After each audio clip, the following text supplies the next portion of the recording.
Hi everyone, welcome to another episode of the Beer Parlour. The El Clasico is on for this Sunday.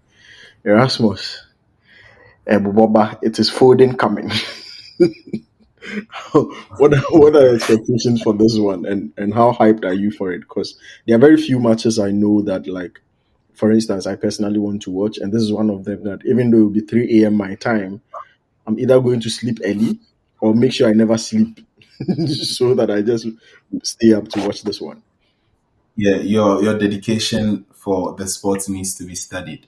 For me, I think that there's been a lot that's been said about El Clasicos over the past. Yeah. It was one of the more exciting fixtures. Then with the facing out of Ronaldo and Messi, there was a huge drop, and everyone just felt they were just buying into the hype, and it just didn't deliver up to the level of expectation. But that being said, we know derbies don't live up to the hype all of the time. It's always about the build up and what happens moving into it. That's why I think this El Clasico is unique for a couple of reasons. First of all, we saw two awesome teams dominate German opponents within the week in Europe, in the Champions League.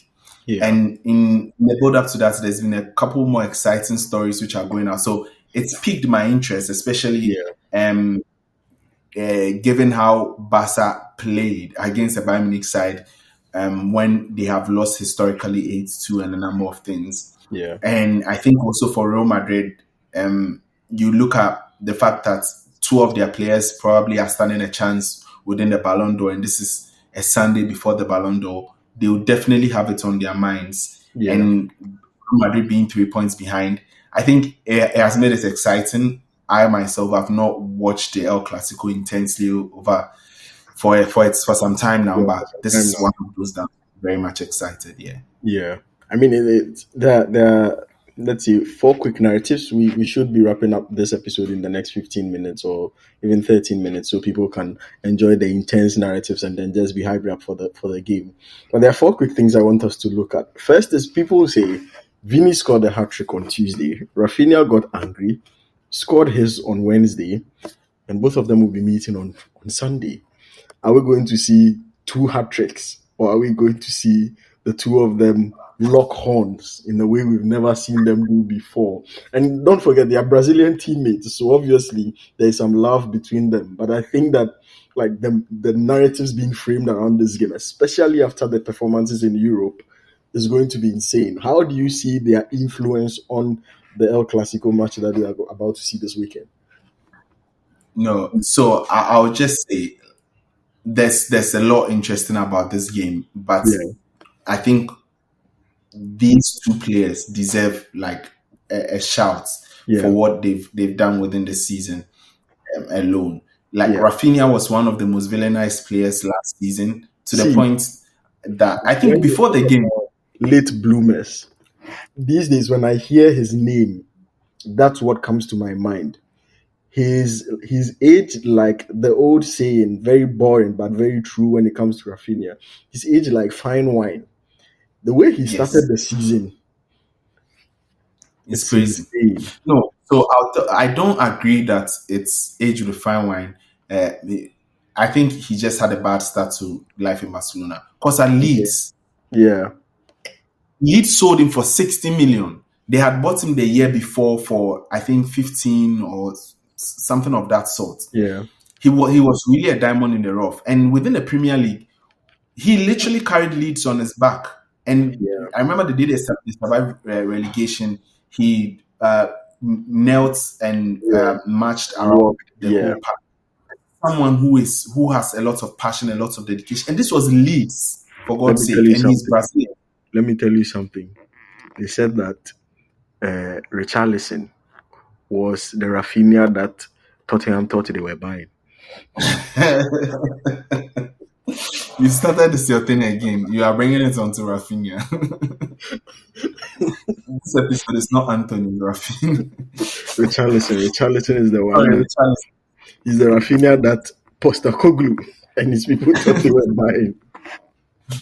But he scored last night. He scored last Bro, night. Masha, So when was the last time you scored before last night? imagine a front line of Richarlison, Anthony, and I don't know who to put on the right wing, Rashford.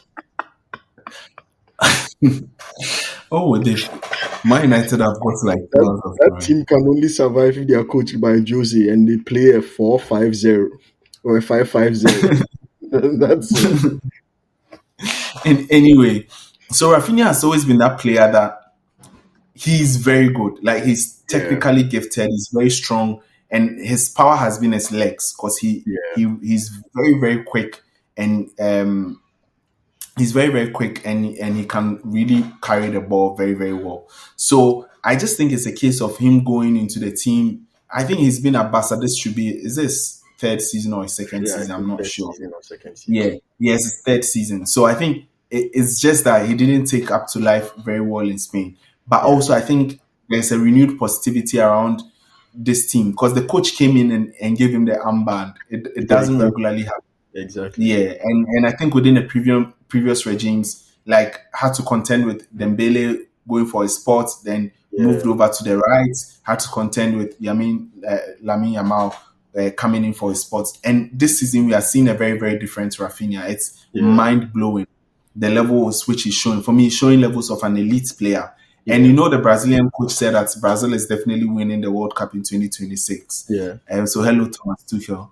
And I think if Vinicius Junior and Rafinha are playing in this very The way, way the you way the can way in which they are playing. Yeah, you can almost suspect that they can do that. But that being said, I think these for me are some of the two top players in the world right now. yeah, yeah. I mean, that's really interesting in terms of the perspective, and I think it's also changed the dynamic of the El Clasico. Because if the hype around it prior to the European performances were like 60%, now it's 150. Because everybody's looking for, okay, what would they do in the El Clasico? But let's come to the managers, Carlo Ancelotti and Hansi Flick. I think people, almost everyone said, well, Carlo Ancelotti is still the boss. He's the one who is going to be determining a lot in the games that they are going to be playing. But this man, Hansi Flick, has come into the game and entirely changed the way in which Barcelona play. He's not used money. He's not used resources. He's like, bro, if there was any doubt to how tactically brilliant Hansi Flick was, and I think we mentioned this when we spoke about their start to the season, and we said it was a risky job he took. But that's the thing about risks. When they pay off, the dividends are extremely huge. But when they don't, then you struggle. I think some bad man somewhere from the Netherlands also took a risk. took a risk. Took a risk, and unfortunately for him, he went down the drain. So, Hmm. so, but Hansi Flick has managed to turn his risk. And if you look at the way he's got Barca scoring, they currently average more than 3 goals a game. It's insane and it's outstanding. And if you look at the Barca it's basically the same team from Xavi to Flick. I think for Barcelona right now, the leadership is sitting there saying, we've taken the best decisions of our lives during this turbulent period by No hiring one this. gives them credit for that decision. Right? No one Yeah, gives them credit. exactly. You get it. But it's more like they sit there and go like, we've hit a jackpot. Like we didn't know, but we've hit a jackpot. How do you assess the start to the season, and how do you think he would be thinking about this El Clasico moving in? Bruh. But by the way, this man always looks angry. I don't know why. Bro, He you see, always every single game they play, no matter how much they score, he comes back and says, yeah, we didn't press well in this minute. Or the defense to concede that one goal. I didn't like it. The defensive shape was poor. In every single press conference, they dominated Bayern and scored 4-1. He came back and said how they considered that first goal was poor. And at some point they were pressing abysmally, so he didn't like it. I must be honest. I didn't know. Like I've not Yeah, listened to him too. the I've standards just are seen. crazy from him. I know he was. I've read about him, and I know that he's a Vocal. man manager. He knows how Yeah, to get to players. He knows how to improve individual players. So, and he's also a systems man. Like he plays in a certain system and he never compromises on it. But when I must admit, his stints at the Germany national team made me really doubt him. So when he was connected to the job, especially when Tuchel was sacked, I was one of those who was at his back saying, I don't understand why we are letting go of Tuchel for Hansi Flick, who didn't do much with the German national team, and maybe the Bayern Munich team that now I wish we had him. Now I wish we had him. But like, if you listen to Hansi Flick's story, he was a salesman, right? I think he was a car salesman. He loved football, so one of his favorite clubs was Barcelona, which is surprising given that he's German born and bred. And he says that he sat in the stadium one day and he never imagined having to coach this team. Like, do you know how crazy to enter there as a fan and then one day be in the dugout coaching the team? These are the kind of stories. And for me, the reason why you know these things are important is because it is showing up in the way in which has bonded to the club. And I was told that, so I'm going to try and have a conversation with a Barcelona fan because I think that they deserve the visibility. But one of my friends, Kobe, whom I spoke with, said before he came to coach, he had a dossier. He had a whole dossier on all of the La Masia players, and he was studying each and every one of them. So he knew them before coming to the club, and therefore he knew exactly what to do with each and every one of them. And for young players, these are some of the things that can move them. Like it's crazy. He's not bought any superstars. The superstar he bought is bench. It's the same players, more from the academy. He's not just winning. He's playing some of the most brilliant football I've ever seen. Football I've ever seen. I mean, how do you think he faces up though against the Don who are shaking up the La Liga in recent years?